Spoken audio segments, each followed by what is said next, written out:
Hello and welcome to Draft Gym TV. As always, you are joined by me, Andy, FPL Teach Mode. And tonight, my God, it is finally here. We are now thinking about tomorrow night being the start of the Premier League season. Now, every Thursday night from now on, we are going to be thinking about the monsters. We are also tonight going to be thinking about the season-long game. Now, the season-long game starts, so we've got to be locked in by tomorrow. I would say tomorrow afternoon. You don't want to be doing it late. And then the Monster starts on Saturday. So the Man United game and the Arsenal game are not in the Monster. So it's really worth thinking about that before you do anything. Don't feel like you need to be locked in tomorrow for the Monster. You do for the season-long game, but not for the Monster. And it's really worth thinking about that. Now, this is going to be our new weekly routine. So every Thursday from now on, we are going to be talking about the Monsters leading forward. I will also touch on my season-long and see how that's going and talk about players that I might think about bringing in, but we're really going to be focusing on chasing those big hauls in the monsters as much as possible. Now, you'll notice there's been a bit of a difference with our graphics. So down below here, we've now got each position and the most expensive players in those positions for the monster. We've got top captaincy, so the captaincies that I think are best for this week in the monsters as well. We've also got my top stacks. Now we're going to talk about stacks an awful lot because this is one thing that people do not do when they are playing monsters. They don't stack their team enough full of players. They use 1, 2, 3 different teams. And actually, they tend to go into doing more, actually. So they kind of pick 11 individuals rather than stacking their teams full of players. And it's really important to do. After the rule changes, yes, it became a little less important to bring players in that are going to win games. It's gone down a little bit. So they used to get a whole point, and they don't get that now. But it's still really important to do it, and it is the best way to win. Think about playing a free hit in FPL. You try and stack your teams full of players that you think are going to do well. And that's what we're doing in these every single week. Now, I've just noticed, by the way, FanTeam is in the chat. Evening, FanTeam. They are there to answer any of your admin questions or any questions you've got really as well as asking me. Daryl's in the chat as well. Hello, Andy. Evening, Daryl. I pressed go live this time. Aren't I good? Now, before I say anything else, make sure you like and subscribe, guys. That would be absolutely brilliant. We're starting to get a few more views, a few more people coming on and stuff like that, which is great, especially now we're getting into the real crunch time of, the season going to be starting, basically, isn't it? Now, obviously, I'm here from Draft Gym. The content we've got coming out is amazing. I've got one here. Yeah, I did it the right way. I've got one here, which is FPL Fantasy Checklist for Newbies. Really, really good. If you've never done this before and you've never done FPL, if you've never done FanTeam, it is really worth having a read of that and seeing what it's like. Just in case there are things you don't know. By the way, if you're a seasoned veteran, I would still read it because there's things in there I'm like, oh yeah, I've got to remember to do that each time. And sometimes you can get whipped up and not do stuff. So it is really worth doing. We do have a little bit of a video tonight as well to show you. And it is from the Siberian. So he is somebody that's going to be coming on every single week. His name's Alexei, literally just for 2-3 minutes explaining his favourite stacks. He is great. He wins a lot of money on FanTeam. So it is worth listening to him when he comes on. And he will be on every week for a couple of minutes. Now, straight away then, let's have a look at the fixtures for this monster weekend. So there we go, look, 50k. 5k to first place is not too bad at all, is it? So Watford Villa, do you know what? I think that's going to be a harder test for Villa than people think it is. I quite like going for either one of these teams. Ben's in the chat. Ben, evening, mate. So I quite like both of these teams, actually. It's going to be interesting to see how Watford set up. I probably, if I was going for Watford, go more defensively, personally. But I think Villa, I quite like Villa as a team this year. It's going to be interesting to see how they start, though. So that's going to be quite an interesting one, personally. I think the bookies are favouring Villa just. So it's going to be quite close, that one. Leicester Wolves, I think you're going to be backing Leicester in that one, really. If it were me, I think I'd be backing Leicester quite heavily, personally. Players like Barnes, players like Vardy, I think I really quite like. Wolves, they might have an okay season this year, but I don't think it's going to start in game week 1. I feel like they could get mauled a little bit by Leicester. Everton, Southampton, I think you probably... Oh, Michael Hillard's in the chat. Oi, oi, oi, oi, mate. Everton, Southampton, I would probably back Everton slightly more than Southampton. Southampton look a little bit in disarray at the moment and losing some key players. You know, Ings has gone, Vestergaard's now gone as well. So I'd be a little bit worried about them. Everton, we don't know what they're going to be like, but I think in game week 1, you'd fancy Everton to get a result against Southampton. Chelsea Palace is going to be just... that's going to be the one where... Chelsea are so heavily backed in an attacking sense and a defensive sense in this game. So Chelsea Palace, I mean, if you can get some Chelsea players into your monster team, I think it's going to be great. You can see underneath there my top stacks, Havertz, Alonso and Mendy, I would very highly recommend. I feel better defensively with Chelsea than I do in attacking wise, because I think when Lukaku comes in, they're going to have a focal point. I like Havertz in this game because he's going to be playing up top. But I think Chelsea are a team that might need that focal point up top, that fulcrum up there. So I do like him later on. But I think in this game, I mean, you're almost guaranteeing a clean sheet for Chelsea. You hate saying that, but you look at the odds and it's looking at kind of 60-70% chance of a clean sheet. Crystal Palace, I mean, Chelsea are 1.3 to win this game. Crystal Palace are 14, which is the highest I've seen in a while. So yeah, you're going to be backing Chelsea quite heavily here. Burnley-Brighton, I know Alexi's going to talk about that a little bit later. I think a lot of people are going to be back in Brighton, and Burnley could pull one of those 1-0 first game of the season wins out of this one. So we're going to talk about that one a little bit later. Norwich-Liverpool, you've got to back Liverpool, really, haven't you? I mean, if you've got multiple entries in this one, then maybe you could go for a Norwich team, but I don't think I would.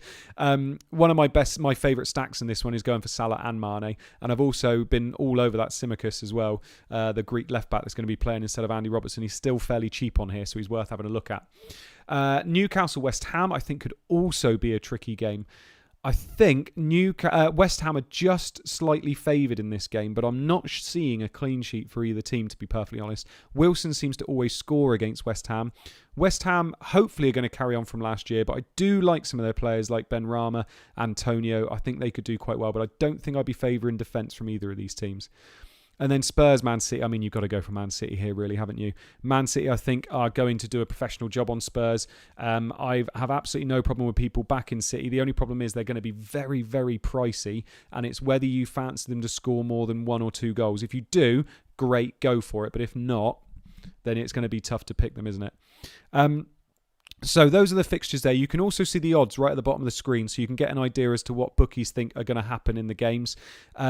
You can see at most of them as well are along the lines of what I think is going to happen too, although there's always 1 or 2 upsets at the very beginning of the season. Teams aren't ready. Some teams, you don't know what they're going to be like when the season starts, and then all of a sudden they start picking up a head of steam. So it is worth having a look at the odds and seeing what the bookies think is going to happen, because they're usually not far off. Now, this is one of my teams that I've created. So I'm going to do a few because I think monsters are always so much fun anyway. So this is one of my teams. I'm fairly happy with this one. I made it fairly quickly today, and I feel like it's kind of picking up on a few stacks. You've got to pick a few cheap players, which is why I've got those Newcastle and Watford players in there. I love the Salah and Mane double up. I think that could be really, really good this week. If you wanted to go for Jota, I don't mind that either. But they're very, very pricey. The thing I don't like, and I think I'd probably change this around a little bit, I'd probably try and downgrade somebody else and get Mendy in goal. So I've got Mendy and Alonso. Obviously, you get -1 point then because it's a defensive stack penalty. But I do quite like the idea of a Chelsea double up because, I mean, Alonso's brilliant because he's going to be getting forward. I'm more than likely he's going to play as well instead of Chilwell. And then Mendy's going to be getting you some save points, not many though, is he? But more than likely going to be getting you in a clean sheet, so I quite like that. Corf FPL, oi, here we go. This time tomorrow, we are balls deep. Exactly, mate, we are. Very, very exciting times. Tsimikas, I'm all over it. I think he's about 9.6 in this one at the moment, which is a lot cheaper than Robertson would have been. Fully expect him to play. I fully expect Milner to be in the middle, so Tsimikas should play. Tarkowski and Westwood. I feel like Brighton could be quite weak defensively this week. They haven't had much of a pre-season. Well, they have, but they haven't looked great pre-season. Also, I fancy them to be got at with set pieces. So Westwood and Tarkowski, I can actually see that being a link up. I can see Westwood whipping the ball and Tarkowski having a bit of joy from set pieces. So I do quite fancy that as defensive stack. I also don't mind people going for Brighton. I can understand if they do, but I just feel like Burnley, they're cheap assets in this at the moment, and I feel like they're good value for money. Then Wilson and St. Maximan. I fancy Wilson to score, and if Wilson scores, I fancy St. Maximan to do something too. So I feel like they're quite a nice little stack, and then same with Watford as well. Aston Villa are a tough one. Aston Villa are quite highly priced in this one, whereas Watford are fairly cheap. So I feel like that double up with Watford could be quite good value. You'll notice I haven't gone Chelsea attacking.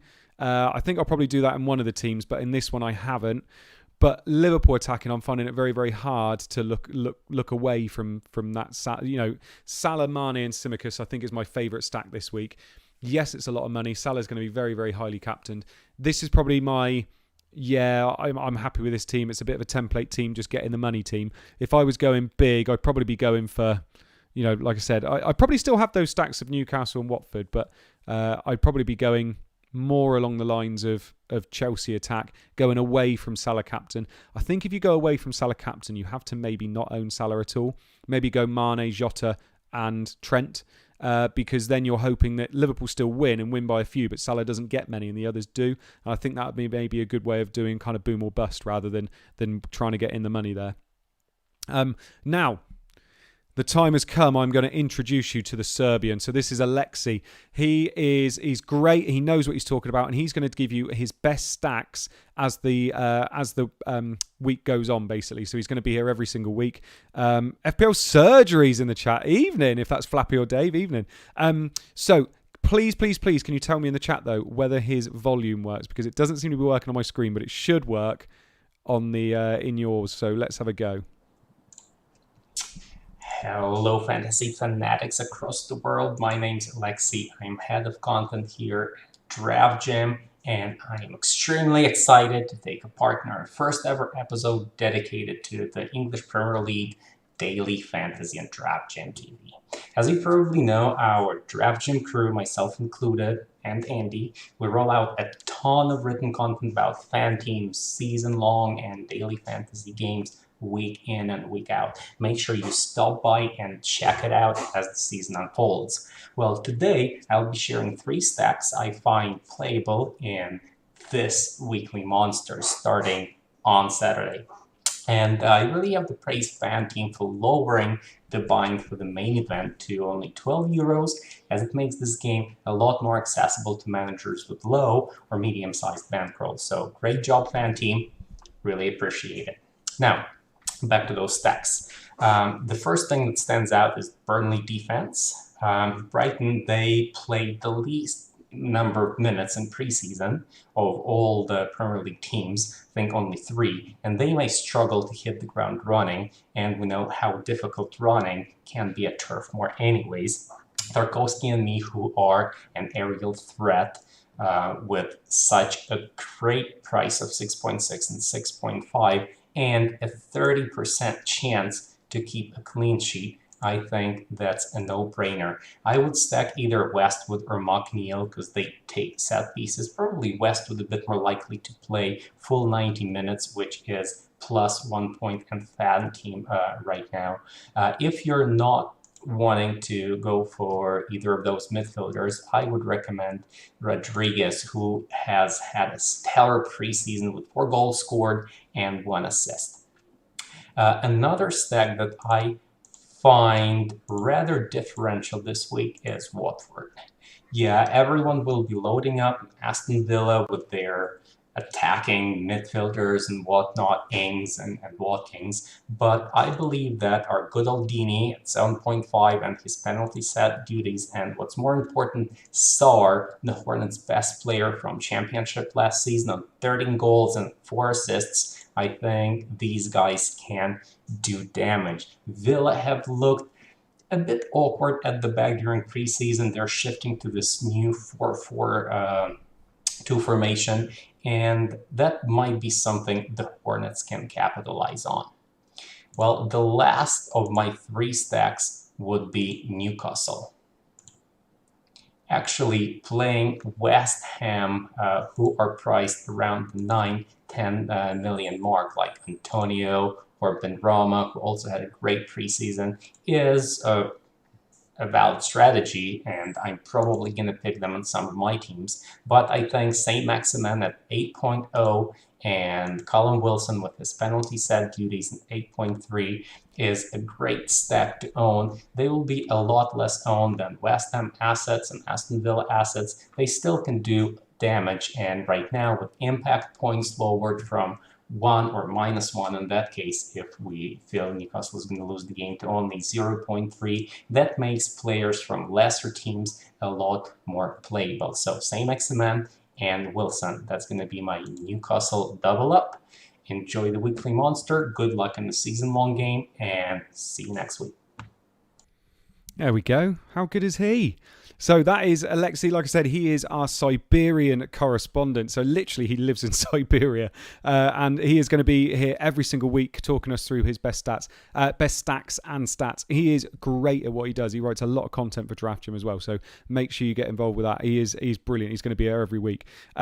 So as you can see, I've also used a lot of what he said in my team as well. That double Watford stack, that double.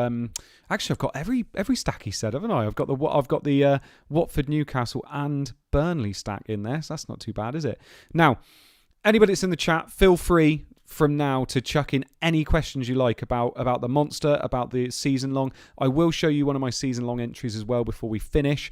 Although after today, that's it. I won't be telling you anymore because I need to keep it secret from then on. Daryl says that was great insight. Yeah, he's good, isn't he? He is really, really good. He'll be there. He'll be here every single week. Don't you worry. So without any further ado, before we get any more questions in there, I will show you one of my season long entries as well. I've got to make sure not to show you the Siberian again. Here we go. Right, so this is one of my season-long entries that actually I'm feeling quite good about, if I'm perfectly honest. I feel like I absolutely love the front seven. Really love the front seven. I've got 3 different types of teams in my season-long. I've got one lot of teams with Salah and Mane and no Bruno. I've got one lot of teams with Salah and Bruno, and then I've got another lot of teams with Salah and Bruno, but with 3 up front.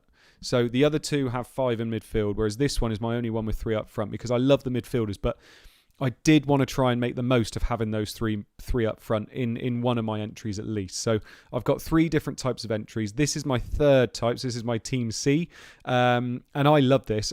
With this one, I really wanted to go with those 4.5 million defenders that I think are going to be great value, which I think that we're going to show you they are.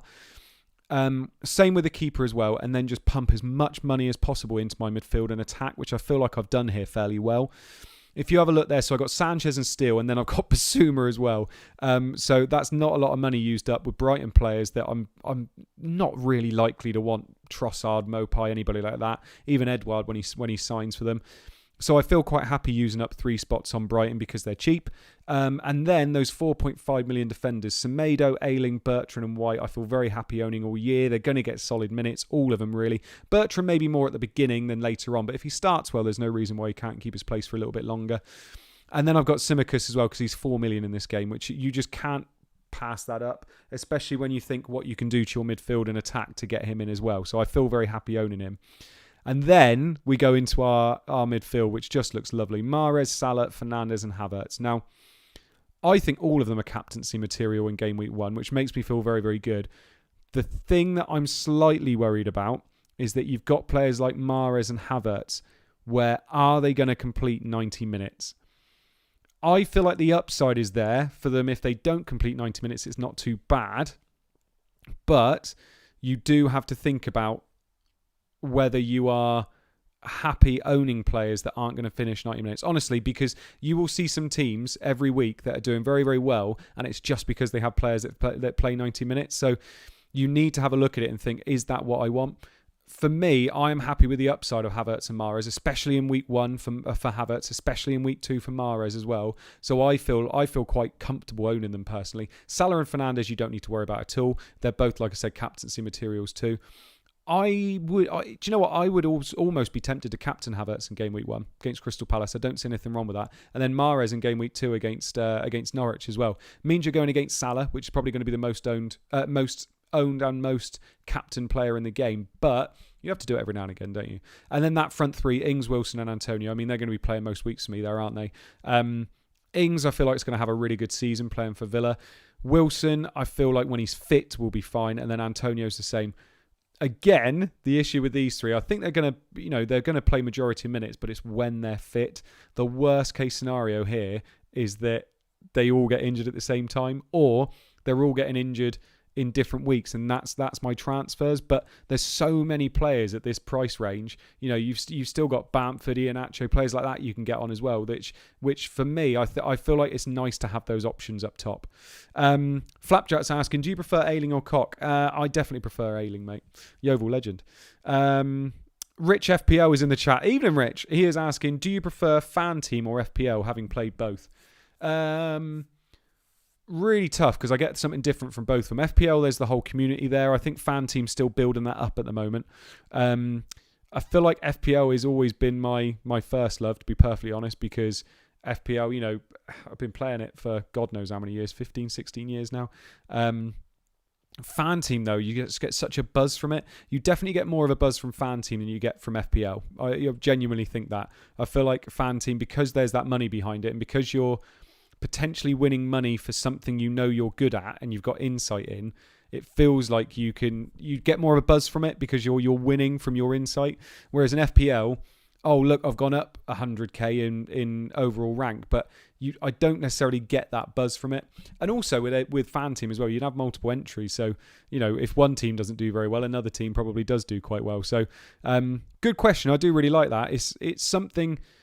I've got, you know, I've made more money from FanTeam in the last 6 months than I've made from playing FPL for 15 years. So there's that, I suppose. But it's not all about money, is it? It's also about fun too. But I think the money definitely helps. Yeah, so there we go, lads. That's how we're looking. Michael Hillard saying no Trent on FanTeam. Not in this entry, no. This is my only entry where I don't have Trent, and that's because I've just tried to plough everything into midfield and attack. My other 2 entries, I definitely have Trent. So I feel like Trent's great in this game. I just wonder whether for 3 million, whether you can better use that in 4.5 million defenders and then upgrade somewhere else. Remember in this as well, Trent's not getting bonus points, so he's not getting you any bonus points in FanTeam, and that is a big part of his game in FPL. Because he's racking up all those stats. Yes, he could get a few shots on target, but he's not going to be able to get you much unless he gets a solid attack in return. Whereas in this, you know, you can get the same from 4.5 million defenders, can't you? So I do have Simicast, so I've got that kind of coverage there for clean sheets. But yeah, I feel like I'm happy going without Trent in at least one entry. I feel fine about that. He's in every other at one of my entries, but I just feel like in one of them, it's good to try and plough that money elsewhere and see what happens. I'm not overly happy with Sanchez in goal. I'm also not overly happy with Barkman in some of mine either. So I have gone Martinez in quite a few. Flapjack, I might take Cock out then and go Ailing then. Yeah, it's probably a good idea, Flapjack. Nice to see you've gone off the surgery account and you're actually yourself now. Well done, mate. So, like I said, guys, chuck any other things in the chat. So, any other questions you've got, obviously, they're the fixtures. You can see all the other things going through as well. That is my monster team that I've got up there as well that I'm probably going to be entering. I think I'm probably going to do 3 or 4 entries for the monster this week. The £10 ones. Obviously, they've changed it this year. So, they've got the £2 ones, they've got the £10 ones, and they've got the £50 ones. I think that's a really good shout, personally. I think that £2 one is perfect if you're starting off. It used to be £20. I feel like it was just too much of a jump. So £10 I think is perfect because, you know, you can do quite a few of those throughout the season, can't you? And not feel too bad about it. And then £50 ones, if you wanted to dabble in that, then fair enough. Bricky's in the chat. Oi, Bricky. Let us know what your team's doing, mate. Let us know if you've got any questions as well, because I know you've been slipping in my DMs, haven't you? But yeah, good to have a few people in the chat, and it obviously helps if I say go live as well. But yes, let me know if you've got any, you know, what have you got? Dilemmas, if you've got anything that you're worried about, if you're worried about whether somebody's fit or not. Lots of cock chat in the chat. Yeah, Bricky, make sure the deadline is on Saturday, so make sure you remember that. Beat Bricky by 1 point in FPL last year. It was lovely. John Karma is asking, will you do late registration teams for season-long game? Yes, I think I will. From how I understand the rules, late registration will go on to GameWeek 4.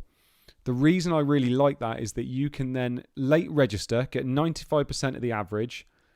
You can then build your team based on the transfer window closing. So if Kane's then moved, you can jump on him straight away. Lukaku's obviously officially signed. He's in the game already anyway. But I feel like that could be... I'm probably going to keep a few tickets back and do late registration personally, because I feel like you can gain an awful lot from it. 95% of the average doesn't sound like a lot, but actually, if there's, what's there going to be, around 40,000 entries, you're starting at 20,000, you can make that up, I think. You can make that up, well, just lower than 20,000, but I think you could make that up personally.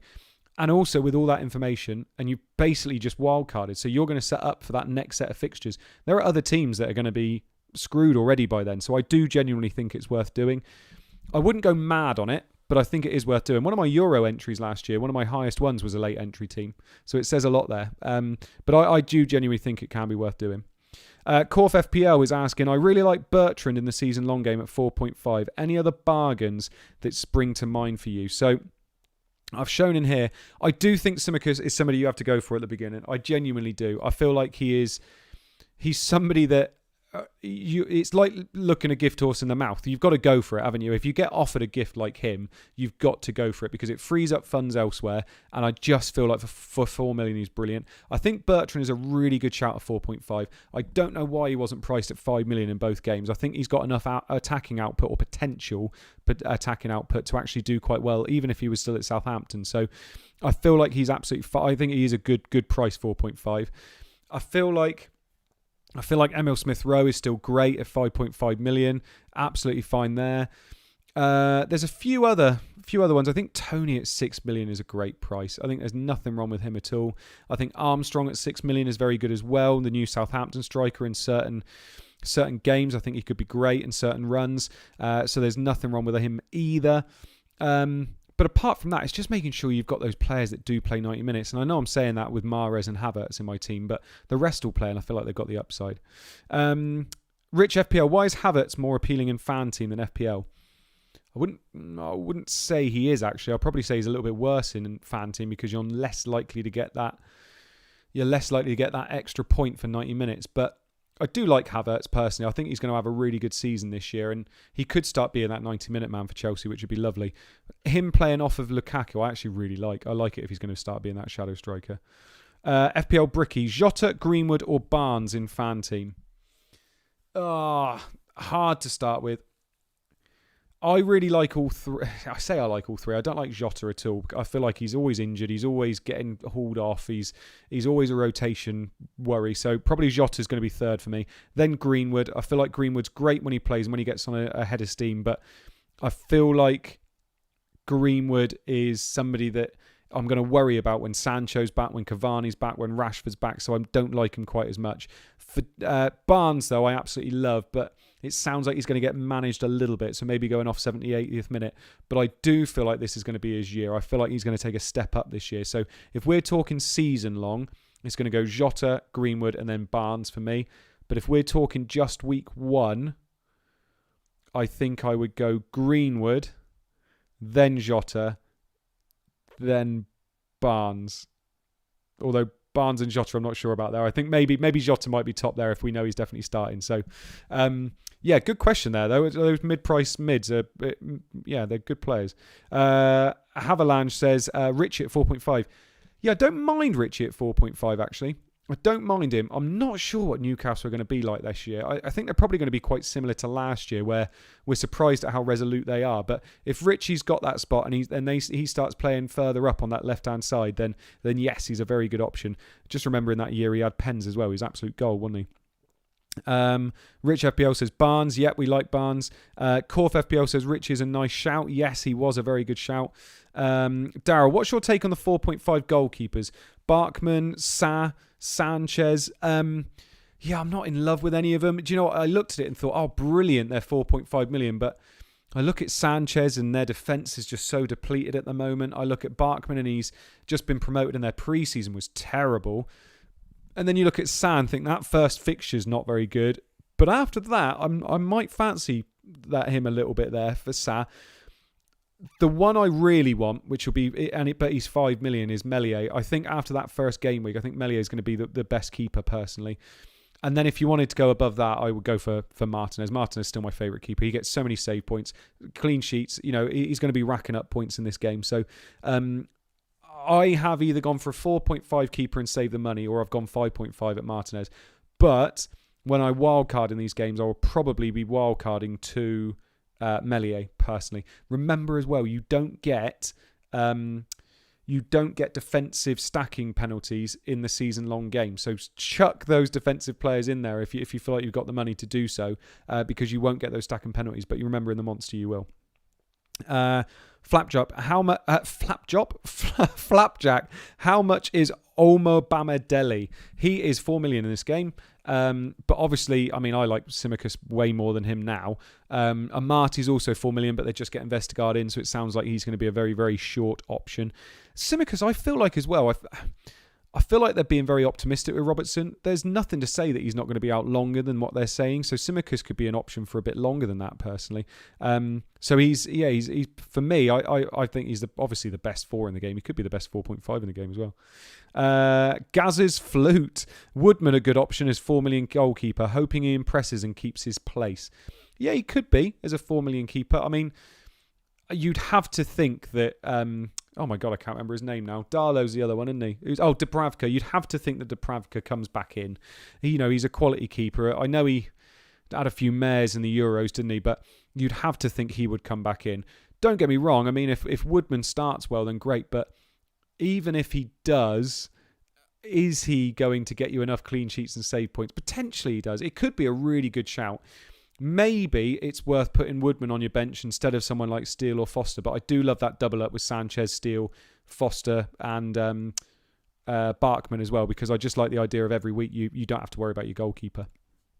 Korf, Rafinha at 6.5 is a bargain in FPL. Is he worth the extra 1 million on FanTeam?